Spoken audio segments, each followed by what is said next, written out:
Voilà, bonjour. Bonjour à tous et à toutes. Amen. Gloire à Dieu. Vous savez, je me réjouissais de ces moments qu'on a eus pendant la louange. C'est vrai que c'était des moments, présence de Dieu était là. Et je me souvenais ça fait ici 35 ans.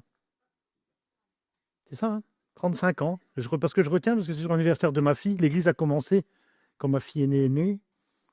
Euh, et je me réjouissais de me dire, voilà, 35 ans après, on est là, on est continuel. Et j'entendais le peuple de Dieu qui louait Dieu. Amen. Je me réjouissais que, voilà, après 35 ans, ben, on est toujours là. On a eu des luttes, des combats, on en aura encore, mais on est là. Gloire à Dieu. Que le nom du Seigneur soit béni. Merci à tous ceux et ceux qui sont là.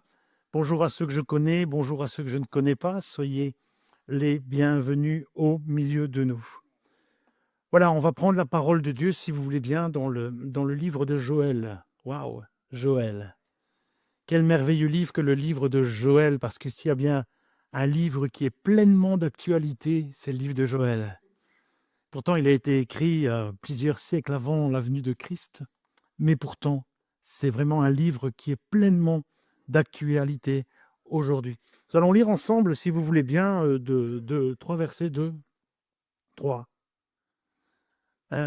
3, hein, c'est sûr. Voilà, parole de Dieu dit, les champs sont ravagés. La terre est attristée, car les blés sont détruits. Le mou est tari, l'huile est desséchée. Les laboureurs sont consternés, les vignerons, ceux qui produisent la vigne bien sûr, gémissent, pleurent à cause du froment et de l'orge, parce que la moisson des champs est perdue. La vigne est confuse, le figuier languissant, le grenadier, le palmier, le pommier, tous ces arbres des champs sont flétris, desséchés. La joie a cessé parmi les fils de l'homme. Amen. Les amis, j'aimerais commencer ce message par vous poser une question. Est-ce que vous croyez au réveil? Est-ce que vous croyez vraiment au réveil? Est-ce que vous croyez que les choses vont changer? Est-ce que vous croyez, est-ce que vous attendez au tout à coup de Dieu? C'est vrai que si on regarde avec nos yeux naturels, si on reste dans cette dimension de la terre, mais si on est dans une perspective céleste, alors ça nous ouvre des perspectives extraordinaires. Amen. Je crois et je m'attends au tout à coup de Dieu. Alléluia. Parce que, et c'est comme je le disais en commençant, ce prophète Joël est merveilleux et c'est vraiment un message pleinement d'actualité. Pourquoi? Parce que le livre de Joël, eh bien, c'est un appel, je dirais, pressant. C'est un appel pressant de Dieu à la repentance et au réveil spirituel. C'est vraiment, ce livre est extraordinaire. Il a 3 chapitres, mais il est d'une richesse extraordinaire. Vraiment, et vraiment, nous allons le voir ensemble que c'est important. Et d'ailleurs, le titre du message ce matin, c'est « Revenir à l'authenticité ». Ce qu'on a besoin, ce que l'Église, ce que nous, nos cœurs, ce que nous avons besoin, nous, vous et moi, c'est d'être des gens authentiques.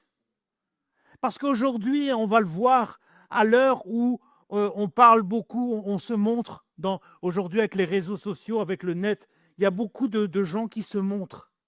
Il y a l'extérieur, il y a la parure extérieure.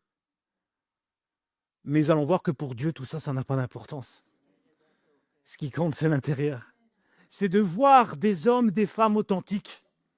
C'est ça que Dieu a besoin aujourd'hui.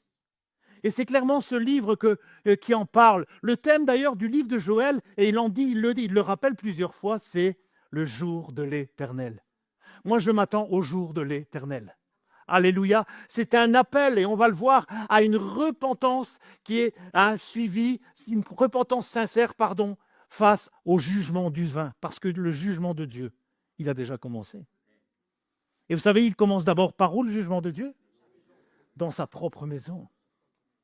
Et le jugement a commencé. C'est pourquoi ce matin, et c'est le thème de mon message, il y a un appel de Dieu à retrouver dans son Église des hommes et des femmes authentiques. Des hommes et des femmes vrais, des hommes et des femmes qui ne font pas semblant. Des hommes et des femmes qui, lorsqu'ils lèvent les mains, ils le lèvent vraiment pour qui il est. Mais pas pour dire, regardez, j'ai levé mes mains, je suis un bon chrétien. Ce que Dieu a besoin aujourd'hui, c'est de l'authenticité. Amen. Et on va le voir ensemble, Dieu va utiliser, et on vient d'en lire quelques lignes, Dieu va utiliser des tragédies. Dieu va utiliser des moments difficiles, justement, pour appeler son peuple à la repentance. Et on voit dans la parole de Dieu que Dieu a utilisé souvent des choses comme cela pour parler à son peuple. Quand le prophète Osée dit « Je te conduirai au désert, parce que c'est là que je peux parler à ton cœur. » Et ce matin, c'est le thème de mon message. Et je crois que c'est une leçon très importante pour nos vies. Nous allons voir que la vraie repentance, la repentance authentique, la vraie repentance, elle ouvre les portes à l'effusion du Saint-Esprit. Je le redis, une vraie repentance, une repentance authentique, elle ouvre les portes à l'effusion du Saint-Esprit. Gloire à Dieu. Dans le texte que nous voulons lire, si on lit le contexte, je vous invite d'ailleurs à lire tout le chapitre 1er, mais on voit dans ce livre, dans le chapitre 1er, on voit que le peuple d'Israël venait de subir une succession de désastres. Il se passait des choses, il y avait quelque chose qui s'était passé. Vous savez, c'était quoi? La Bible nous dit qu'il y a eu une invasion de sauterelles.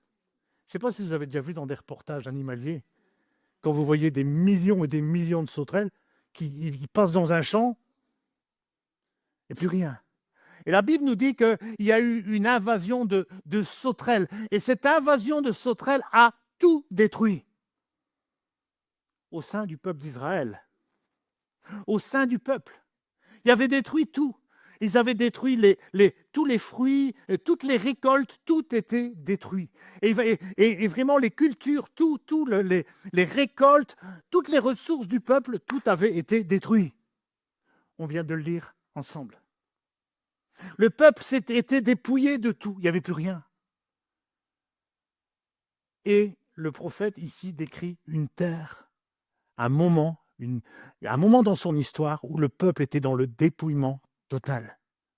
Il n'y avait plus rien. Et si nous lisons, et on le voit après, la Bible nous parle de la vigne. La Bible nous parle du figuier. Or, dans la parole de Dieu, le figuier, la vigne, était symbole de la prospérité. Tout ce qui était symbole de la prospérité, la Bible nous dit que tout était détruit. Il n'y avait plus rien. Tout cela était détruit par qui? Par des sauterelles, par une invasion de sauterelles. Le blé, la Bible, on l'a lu ensemble. Le blé, le mou, l'huile. L'huile. Les éléments essentiels à la survie avaient disparu. Comme dans une église, s'il n'y a plus l'huile, il n'y a plus rien. Et en méditant ces choses, je méditais, en préparant ce message, je méditais, je me suis posé la question de savoir si cette situation-là, est-ce qu'il n'y a pas un parallèle avec l'Église d'aujourd'hui? Est-ce qu'il n'y a pas soyons honnêtes, est-ce qu'il n'y a pas un parallèle avec l'état de l'Église aujourd'hui? Il a dévasté ma vigne. La vigne, dans la parole de Dieu, c'est l'image de l'Église. La vigne, le fruit, les raisins. Ma vigne est détruite, tout est saccagé, il n'y a plus rien.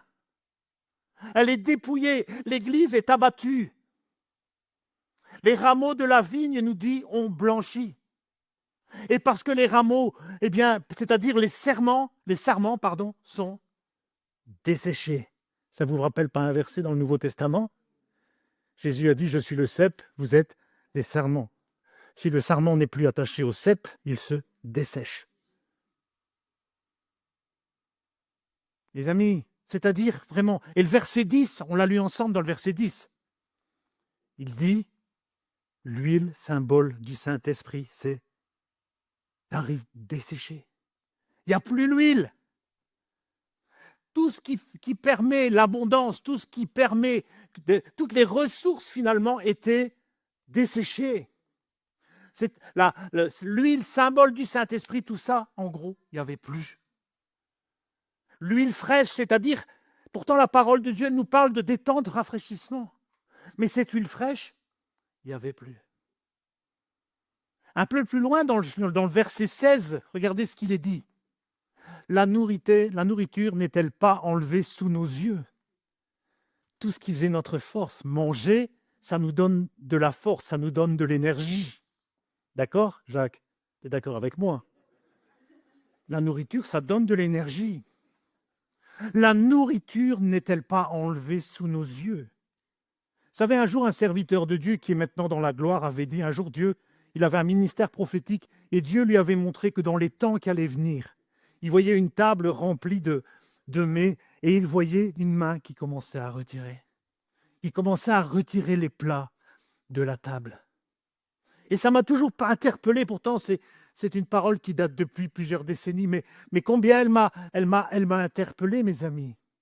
La joie et l'allégresse, la joie n'ont-elles pas disparu de où? De quel endroit parle-t-il? De la maison de notre Dieu. Il n'y a plus la joie, donc si je résume, il n'y a plus l'huile, il n'y a plus la joie, il n'y a plus l'allégresse. Vous savez, c'est quoi l'allégresse? Vous savez, moi j'étais voir au dictionnaire, la définition de l'allégresse, c'est joie qui se manifeste publiquement. Tout ça, il n'y avait plus. Toute la nourriture a été enlevée sous nos yeux. Il y a un jugement divin. Il y a quelque chose qui s'est enlevé, qui est parti, tout est disparu, tout est desséché. Et comme, pardonnez-moi peut-être encore de reposer la question, mais est-ce que nous ne sommes pas, nous, Église, aujourd'hui en 2026, est-ce que nous ne sommes pas dans l'obligation de reconnaître aujourd'hui que l'Église a perdu la vie d'en haut? Oh, l'Église a perdu la vie d'en haut. Elle n'a plus l'huile, elle n'a plus le blé, le pain de vie. Elle n'a plus toutes ces choses. Elle a perdu ces choses-là. Et l'Église aujourd'hui, elle a vraiment besoin, grandement besoin d'un réveil spirituel. Alléluia. Et il y a moins 10 amen. C'est déjà un bon début. L'Église a vraiment besoin. L'Église, elle a besoin de retrouver sa plénitude. L'Église, elle a besoin de retrouver sa joie. L'Église, elle a besoin de retrouver son allégresse. L'Église a besoin de retrouver sa prospérité. Amen. Et pourtant, regardez un peu plus loin dans le chapitre 2, c'est encore des versets que nous connaissons bien. Il dit, et vous, enfants de Sion, c'est qui les enfants de Sion? Mais c'est nous. Soyez dans l'allégresse. Ouh là là, maintenant il passe à un autre registre. Là, il n'y a plus de joie, il n'y a plus de rien. Et là, il dit, enfants de Sion, soyez dans l'allégresse et réjouissez-vous en l'Éternel votre Dieu, car il vous donnera. C'est conjugué au futur. Il vous donnera la pluie au temps de Dieu. Et nous allons voir aussi que le temps de Dieu dépend aussi de nos actions. Car il vous donnera la pluie en son temps, il vous enverra la pluie de la première et de l'arrière-saison. Alors je vais faire un petit peu de, comment on dit ça, pas de géographie, mais un peu d'histoire. Vous savez, en Israël, il y a toujours d'ailleurs deux périodes particulières de pluie en Israël. La première, elle est forte, c'est une pluie intense. C'est une pluie qui tombe vraiment en début octobre afin justement de mouiller la terre parce qu'avec l'été torride, avec l'aridité, eh bien les sols se sont taris, les sols se sont desséchés. Donc il y a une première pluie qui vient pour travailler la terre, tout ce qui était sec. Et à ce moment-là, les laboureurs commencent à semer. Et puis la Bible nous dit qu'au printemps, il y a une deuxième pluie qui vient. Mais elle vient, cette deuxième pluie-là, elle vient, et la pluie de l'arrière-saison qui commence au printemps, c'est une pluie brutale, c'est vraiment quelque chose de brutal, et elle vient avant de récolter l'abondance de fruits. Et Dieu, ici, fait des promesses spirituelles. Dieu promet d'une pluie, il parle de cette pluie de l'arrière-saison qui vient et qui va donner, et qui va permettre de retrouver l'allégresse, la joie, la prospérité. Amen. Ça, c'est la parole de Dieu. N'est-ce pas? Et je me disais, mais bien-aimé, les promesses de Dieu sont vraies. Ce qu'il dit là, c'est vrai. Alors, peut-être que si je regarde avec mes yeux naturels, peut-être bien que oui, peut-être bien que non. Mais avec des yeux spirituels, je me dis Alléluia, gloire à Dieu. Elles sont toujours, les promesses de Dieu, elles ne sont pas à leur terme, mais elles sont toujours d'actualité pour nous aujourd'hui. Amen. Et regardez regardez avec moi un peu plus loin de ces versets-là. Il y a encore des versets qu'on connaît bien. Dans le verset 28 et 29, il dit, après cela, toujours dans le prophète Joël, hein, après cela, je répandrai mon esprit. Je répandrai mon esprit. Quelle promesse merveilleuse. Qui a cité ces mêmes paroles? Qui a cité ces mêmes paroles, dites-moi?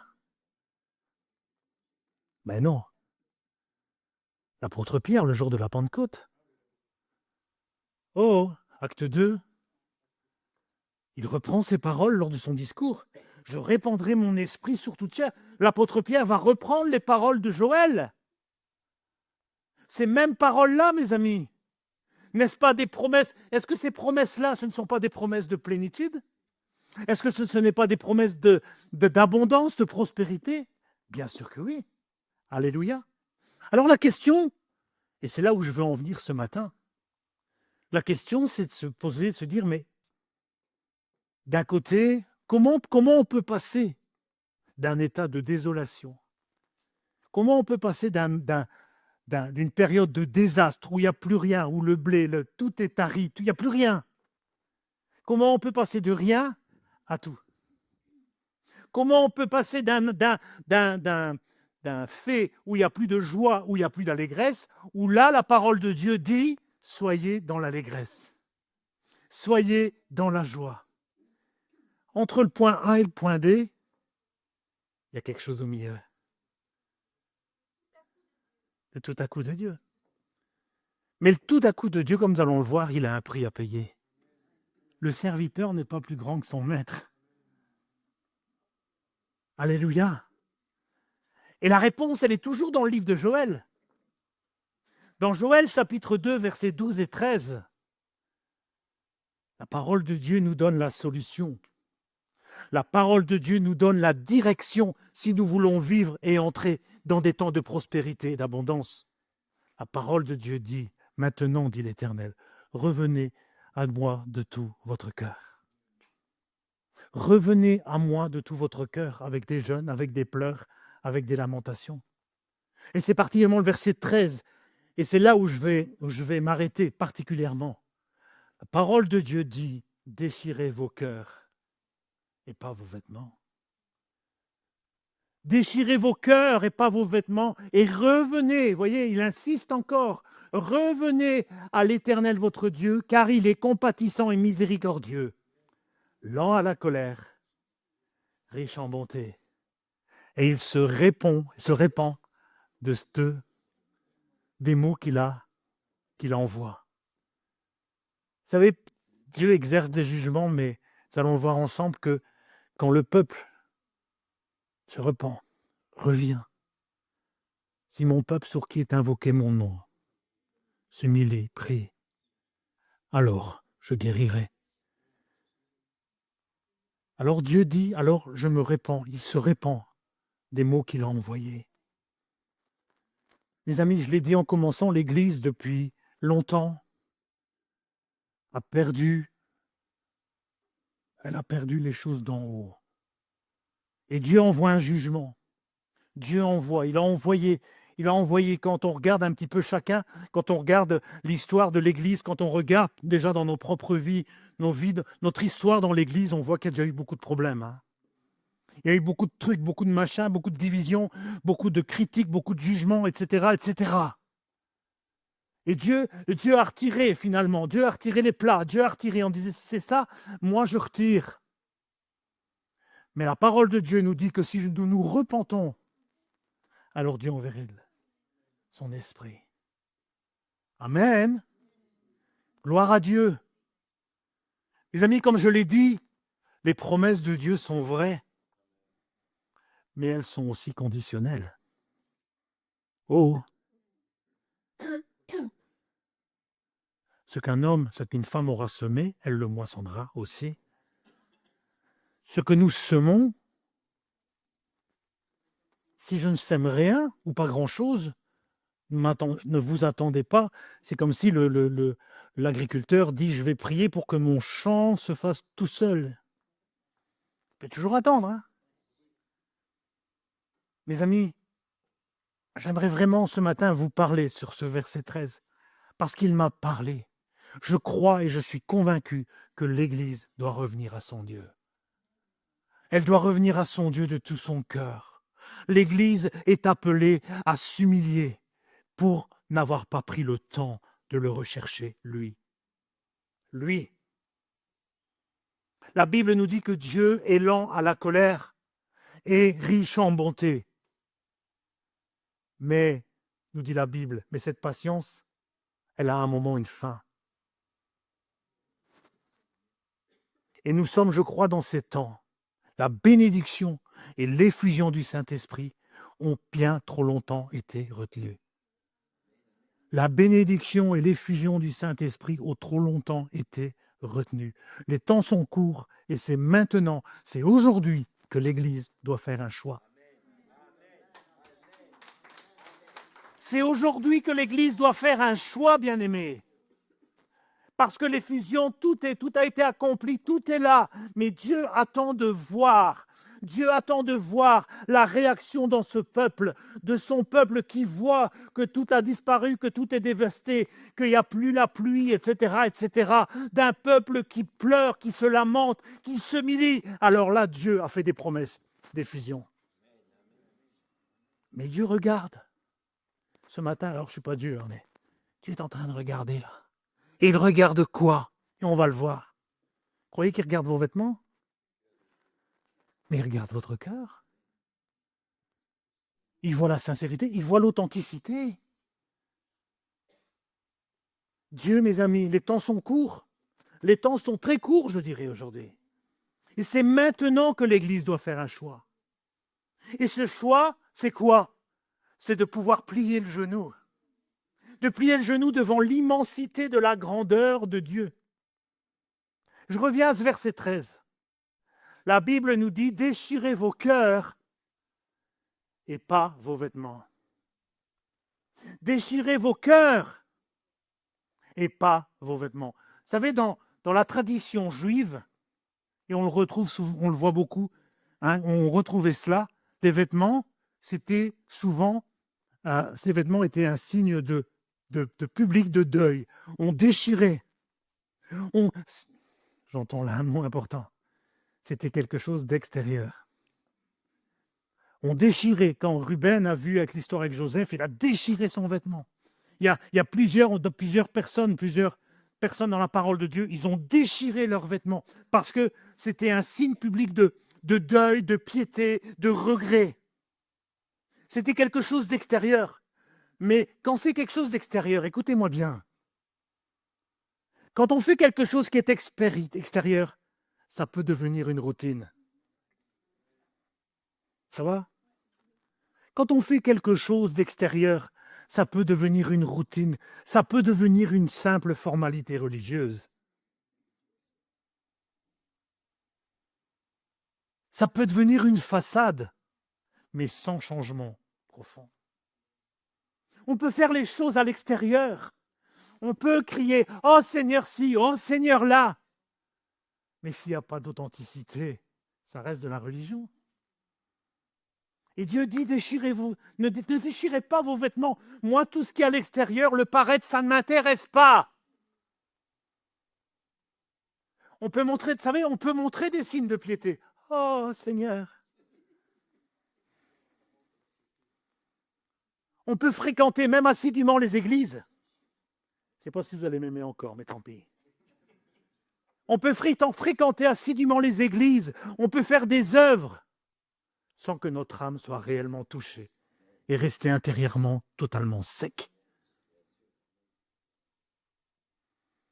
Ça, c'est l'extérieur. Et Dieu dit, mais moi, ça ne m'intéresse pas que vous déchirez vos vêtements. Moi, j'en ai rien à faire de l'extérieur. Parce que si ce n'est pas fait avec authenticité, c'est de la religion. C'est du formalisme religieux. Oh, Église, t'entends ça ce matin? Dieu ne te demande pas de déchirer tes vêtements. Dieu, ça ne l'intéresse pas. On peut faire beaucoup de choses dans l'Église. On peut faire un tas d'œuvres et être à l'intérieur totalement sec. Vous savez, on peut même déchirer ses vêtements par des prières éloquentes et même longues, alors que Jésus les condamne dans Matthieu 6. Oh Seigneur, ça fait toujours penser aux publicains et aux pharisiens. Seigneur, je te loue de ce que je ne suis pas comme les autres. Mais je suis merveilleux, mais je suis merveilleux. Moi, je donne ma dîme, moi, je prie dans la journée, hein, et ma Bible. Je jeûne. Mais Jésus, lequel il va être retiré et ôté? C'est celui qui commence à dire, moi, je suis le meilleur. Hein. Pourquoi? Parce que cet homme-là est en train de montrer une parure extérieure. Ça ne m'intéressait pas, Dieu. Tandis que cet homme-là, ce publicain, qui était dans le fond de la salle, comme toi là-bas, et qu'il est en train de taper sur son torse en disant, Seigneur, moi je ne mérite rien, je m'attends à ta grâce. Dieu a dit, lui, il justifiait. Parce que Dieu a vu quoi? L'intérieur de son cœur. Mais Dieu n'en a rien à faire de que tu déchires tes vêtements. Ce que Dieu désire, on va le voir, c'est que tu déchires ton cœur.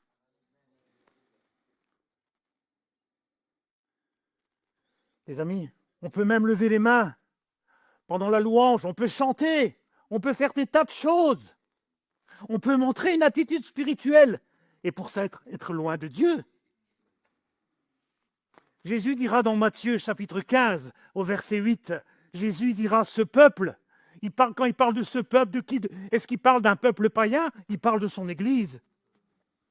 Il dit mon peuple s'est éloigné de moi. Elle a une parure, elle fait des semblants, elle lève les mains, elle fait ci, elle fait là. Mais son cœur, il n'est pas là. Il n'est pas là. Bien aimé, déchirer ses vêtements, ça peut être aussi nos apparences sur les réseaux sociaux. Ah, les réseaux sociaux. Ah. Et on se montre, et on aime bien, et on se montre peut-être en train, avec une batterie, avec une guitare, avec les mains levées, etc. Parce qu'il faut montrer une image extérieure, il faut plaire aux autres. Mais Dieu, il n'en a rien à faire de ça. Dieu ne te demande pas de déchirer, ne demande pas tout ça. Il te demande que tu sois authentique, que tu sois vrai. Vous m'aimez encore? Vous savez, mes amis, on peut montrer des signes extérieurs de spiritualité sans que le caractère change. On peut montrer des signes de spiritualité.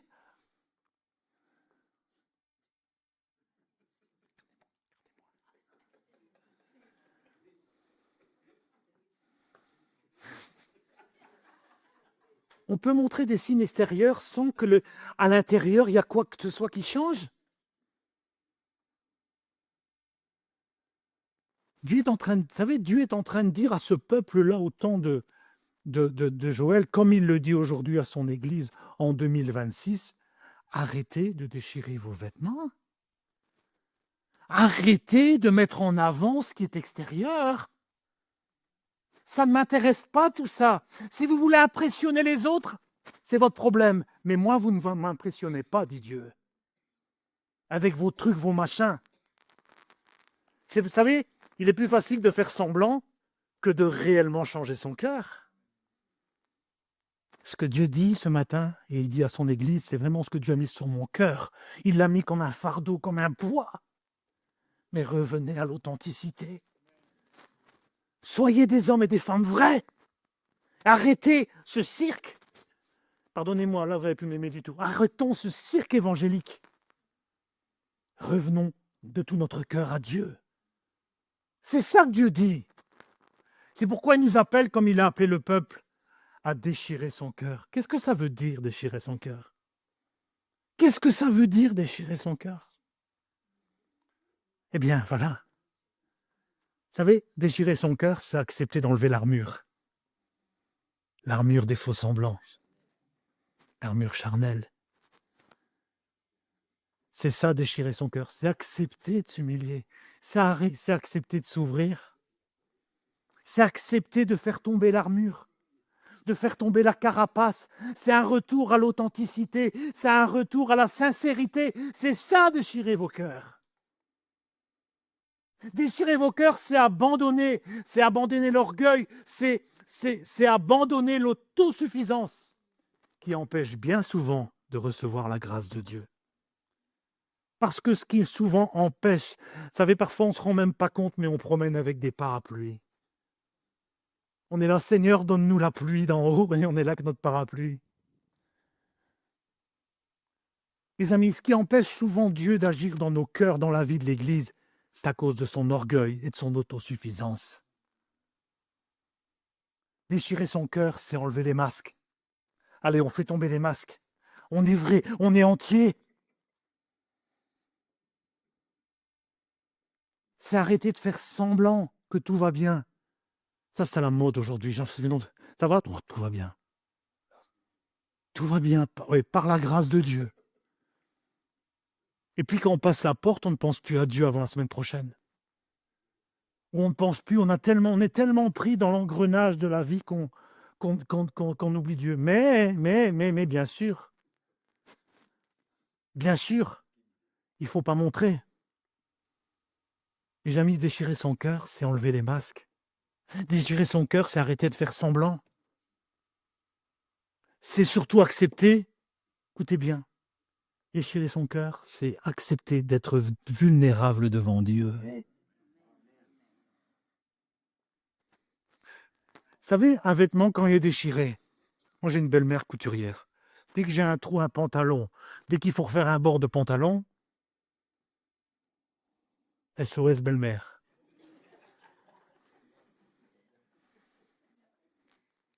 Un vêtement déchiré, ça se recoue facilement. Écoutez bien, mais déchirer un vêtement, c'est une action humaine. Vous entendez ça? Mais déchirer un cœur, c'est un cœur qui s'ouvre pour laisser le Saint-Esprit entrer et transformer ce qui est caché. Quand je déchire mon cœur, ça veut dire que je m'abandonne, je l'ouvre, je deviens vulnérable. Alors Dieu peut commencer une transformation. Oh, ce que le Saint-Esprit peut dire à son Église, parce que le Saint-Esprit parle à son Église. Dieu aujourd'hui parle à son Église et il te dit et il nous dit, arrêtez de déchirer tout le temps vos vêtements, arrêtez de soigner l'image, votre image spirituelle. Arrêtez tout ce cinéma. Soyons vrais. Arrête toujours de pouvoir de déchirer tes vêtements, c'est toujours mettre en avant ton apparence, une façade. Mais Dieu te dit ce matin, Dieu nous dit, parce que moi je suis en pleine dedans aussi, présente au Seigneur ton cœur tel qu'il est, avec tes blessures et tes fautes. Non. C'est ça que l'Église a besoin, c'est ça que le prophète Joël est en train de dire au peuple. Vous ne voyez pas qu'il n'y a plus rien là? Vous ne voyez pas qu'il y a eu un jugement qui s'est opéré là? Vous ne voyez pas que vous n'avez plus rien? Vous n'avez plus la joie, vous n'avez plus l'allégresse, vous n'avez plus le blé, vous n'avez plus l'huile, vous fonctionnez comme ça, vous n'avez même plus à manger, vous n'avez plus cette nourriture, cette manne spirituelle. Oh, vous voyez ou pas? Les amis, je crois que c'est important. Et c'est par là que ça doit commencer. Vous savez, moi, je pense toujours à David. Moi, j'aime tellement David, le roi David, un homme selon le cœur de Dieu. Pourtant, c'est le roi des boulettes. C'est le roi des boulettes. Quand on voit, par exemple, avec le péché de l'adultère avec Bathsheba, c'était loin quand même. Il envoie son meilleur général, parce que sa femme est belle, il l'envoie à la guerre, comme ça il meurt, comme ça il la prend. Mais ce que je veux dire par là, bien-aimé, c'est que quand le prophète Nathan va révéler le péché, quand il va révéler le péché de David, alors là, David, relisez le psaume 51, vous allez voir ce que ça veut dire déchirer son cœur.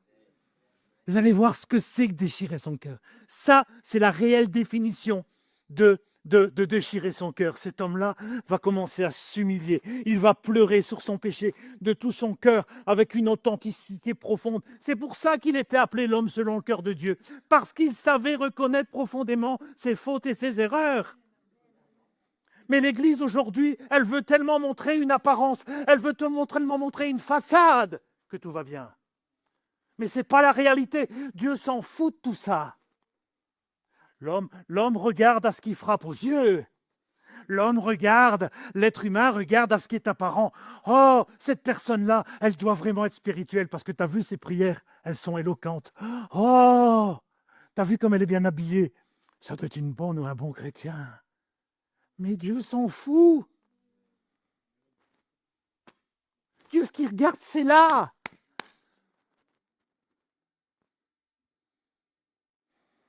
Mes amis, je crois que nous avons besoin de revenir pleinement à Dieu. Dieu te dit, présente ton cœur.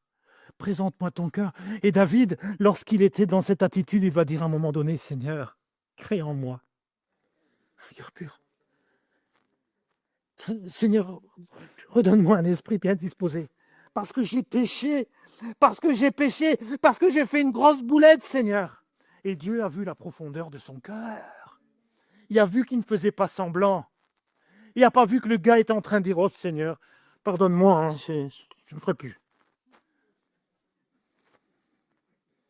Mais cet homme a pleuré sur son péché. Parce qu'il était authentique. Et c'est ça que Dieu a vu en lui, un homme selon son cœur. Parce que c'était un homme authentique. Un homme sincère qui a reconnu ses boulettes et ses erreurs. Elle va dire, Seigneur, crée en moi. Et moi, j'aime tellement le verset 19. Écoutez bien ce que la parole de Dieu dit. Elle dit, les sacrifices qui sont agréables à Dieu, c'est un esprit brisé. Ça, c'est la clé de la puissance. Les sacrifices qui sont agréables à Dieu, c'est un cœur brisé. C'est quelqu'un qui est capable de déchirer son cœur. C'est quelqu'un qui est capable d'enlever l'armure et d'être vrai et de reconnaître ses erreurs devant Dieu. C'est ça, déchirer son cœur. Ça va, vous m'aimez encore? Mes amis, écoutez bien, je vais vous donner une... Écoutez-moi bien. La déchirure du cœur précède toujours l'effusion du Saint-Esprit. Quand Dieu voit son Église qui déchire son cœur, on se prépare à l'effusion du Saint-Esprit. Alors je dis, si nous, Église, nous faisons ce que Dieu nous dit, attendons-nous à une effusion puissante du Saint-Esprit. Alors le Saint-Esprit agira, vos fils et vos filles prophétiseront. Les seniors auront des songes. Les jeunes, là, il y a plein de jeunes au milieu de nous. Attendez-vous après à avoir des visions. Que nos petits-enfants par là commencent à prophétiser. Peu importe l'âge. Mais ça commence d'abord et avant tout par déchirer son cœur. Et pas déchirer ses vêtements. Alléluia. Dieu aujourd'hui appelle son Église à une repentance totale. Dieu aujourd'hui désire et il veut. Et il nous dit, revenez à moi de tout votre cœur. Ça veut dire quoi? Ça veut dire abandonne les idoles.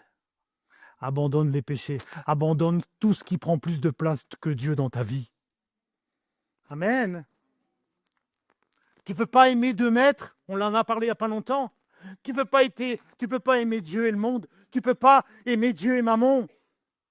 La parole de Dieu dit dans 2 Corinthiens 6, séparez-vous de ce qui est pur de ce qui est impur.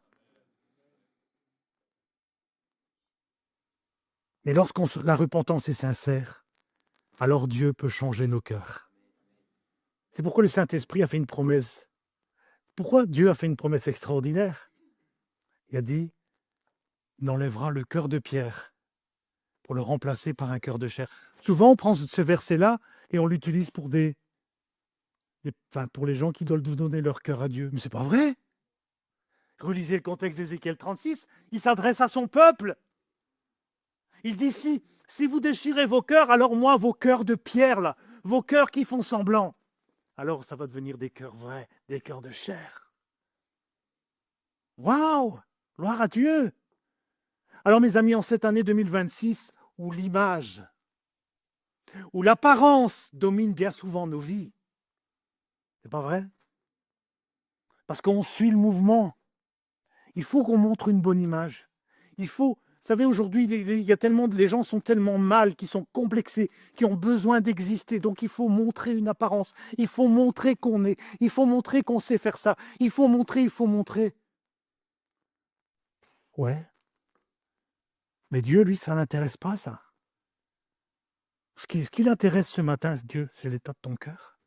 C'est ce qu'il y a à l'intérieur. Tu peux cacher beaucoup de choses devant les êtres humains. Devant Dieu. Que dalle. Rien. Allez. Dieu ne veut pas de ton image, il veut ton cœur. Alléluia. Vous savez, aujourd'hui, beaucoup de gens se construisent une image chrétienne.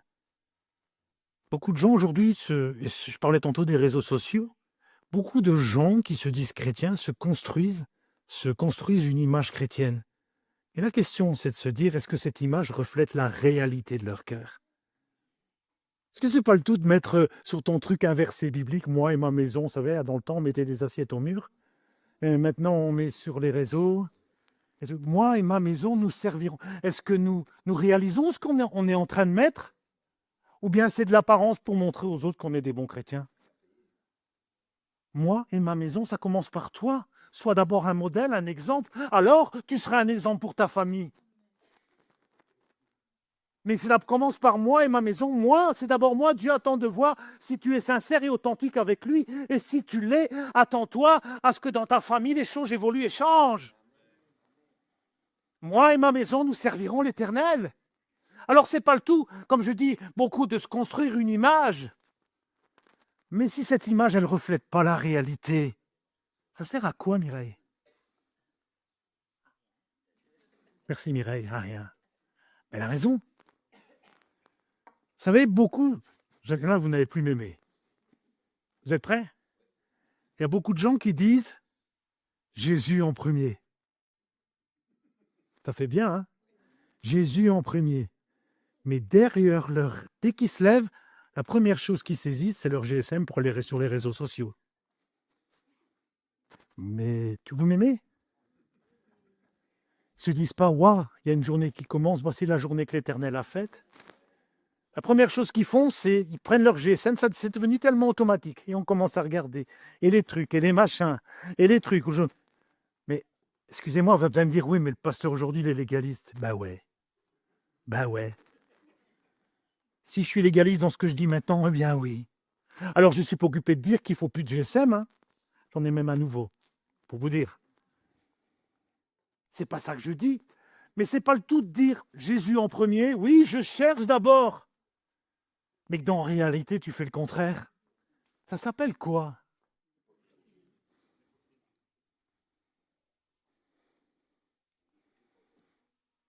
Alors que combien c'est important de prier le matin? Combien c'est important de méditer la parole? Pourquoi? Parce que j'ai besoin d'aller chercher cette manne céleste qui va me permettre d'avoir du courage et de la force pour affronter la journée qui est devant moi.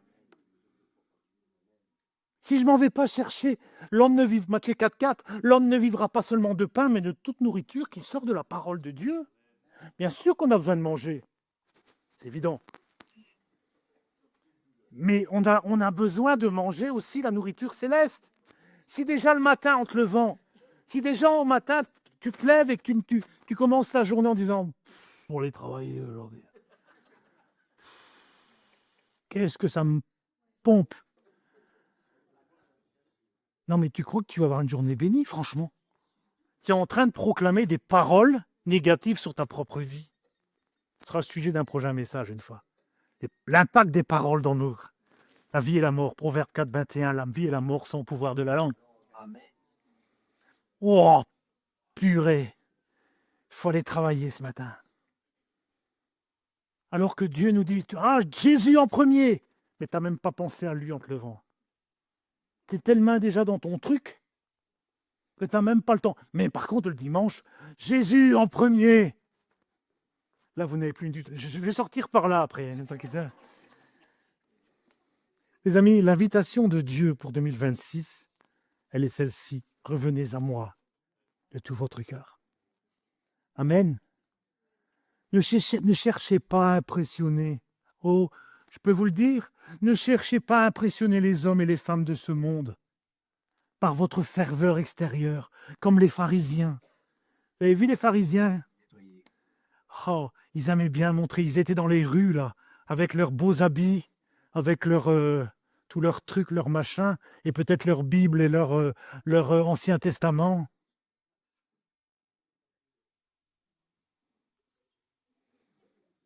Je vais bien?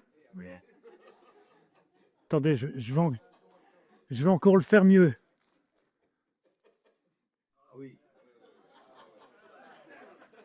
Vous savez ce que Jésus dit de ces gens-là? Vous savez ce que Jésus va dire de ces gens-là? Matthieu. Regardez ce que Jésus va dire de ces gens-là. Malheur à vous. Malheur à vous. Il est en train de dire malédiction sur vous. Pourquoi? Scribe, hypocrite, pourquoi? Parce que vous ressemblez à des sépulcres blanchis qui paraissent beaux au dehors.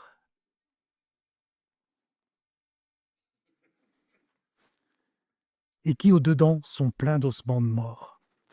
Vous voyez, le paraître et l'être. Le paraître, c'est les vêtements.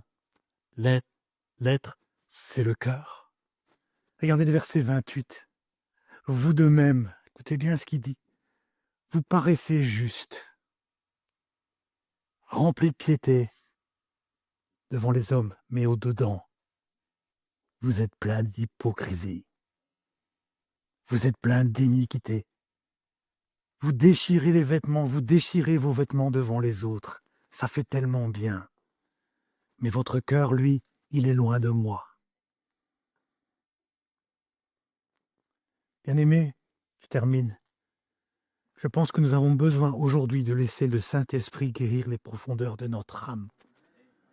On a besoin de dire, Saint-Esprit, je veux ce matin, je m'abandonne, je dépose ma carapace, je dépose mon armure, et je te demande de venir guérir les profondeurs de mon âme. C'est ça, déchirer son cœur, que le Saint-Esprit, et si nous le faisons vraiment de tout notre cœur, alors le Saint-Esprit répandra son esprit sur toute chair. Amen. On peut fermer les yeux ensemble, bien-aimés, si vous voulez.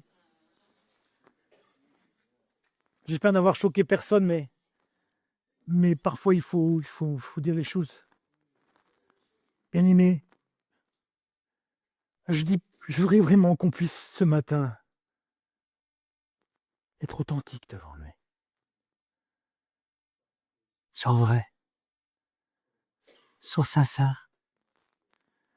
Quand tu dis Dieu en premier, franchement, dis-toi, ne te demande pas de me répondre. Mais quand tu dis Dieu en premier, est-ce qu'il est vraiment en premier dans ta vie? Est-ce qu'il est premier dans ton foyer? Est-ce qu'il est premier dans ton travail? Est-ce qu'il est premier dans tout? Vous savez, avec Dieu, il n'y a pas de demi-mesure. Dieu ne veut pas que tu l'aimes à 50%. Lui, ce qu'il veut, c'est 100%. Alors ce matin, que nous puissions chacun. C'est pour ça que dans le chapitre 1er, il dit « Réveillez-vous, ivrognes, buveurs de vin », où il le dit. C'est des paroles fortes quand même. Ça s'adresse au peuple. Le vin, vous êtes saoulés par le vin de ce monde. Revenez, revenez ivrognes, buveurs de vin, revenez à moi de tout votre cœur. Ce message de Joël, il est pleinement d'actualité pour nous aujourd'hui. Reviens à Dieu. Reviens à être authentique avec lui. Arrête les façades, fais tomber. Arrête de déchirer tes vêtements semaine après semaine, alors que dans la réalité, tu ne vis pas ce que tu dis. Je réinsiste sur ce que je dis, le vêtement, c'est le paraître. Le cœur, c'est l'être. Le vêtement, c'est l'extérieur. Le cœur, c'est à l'intérieur. Alors ce matin, j'aimerais vraiment t'inviter à déchirer ton cœur. Que tu le fasses ici, chez toi, peu importe. Mais tu as besoin de revenir pleinement à Dieu. Dieu veut que tu reviennes. Dieu s'adresse à son Église et son Église, c'est pas vous et moi, je suis comme je suis là, ça ne me concerne pas. Bien sûr que ça me concerne.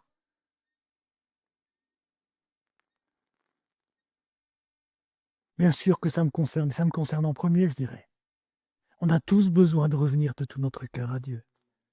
par des pleurs, par des lamentations, de pleurer sur notre péché, de pleurer sur nos choix de vie, où on proclame des choses, mais on fait le contraire. Et après, on se dit, tiens, pourquoi le Saint-Esprit? Pourquoi le blé? Pourquoi tout est ravagé? Pourquoi j'ai plus l'huile? Pourquoi j'ai plus la joie? Pourquoi j'ai plus l'allégresse dans mon cœur? Pourquoi? Rappelez-vous au temps de Gédéon. Mais où sont les prodiges de nos pères? Gédéon qui disait ça, mais quel était le contexte spirituel au temps de Gédéon? Le peuple avait abandonné Dieu. Le peuple avait abandonné Dieu et les gens disent, mais Seigneur, où sont? Mais vous croyez pas que les prodiges, tout ça, sont là et prêts à être donnés? Mais bien sûr que si. Mais ce que Dieu attend d'avoir, c'est d'avoir une église contrée, une église brisée, une église des cœurs brisés qui reviennent de tout leur cœur à lui. Amen. On va prier ensemble, bien-aimés. Père, merci, Père. Parole de Dieu dit, Paul disait, connais mon cœur. La parole de David disait, connais mon cœur et vois. Psaume 139, versets 23-24. Seigneur, connais mon cœur ce matin. Parce que c'est ça que tu regardes. L'homme regarde à ce qui frappe aux yeux, mais Dieu regarde à ton cœur. Seigneur, connais mon cœur et vois. Connais, tu sais. Seigneur, devant les êtres humains, je peux montrer une image, une façade. Mais devant toi, ça ne sert à rien de le cacher. Parce que tu sais, tu es un Dieu omniscient, tu es un Dieu omnipotent. Ce matin, je veux prier, Seigneur, parce que,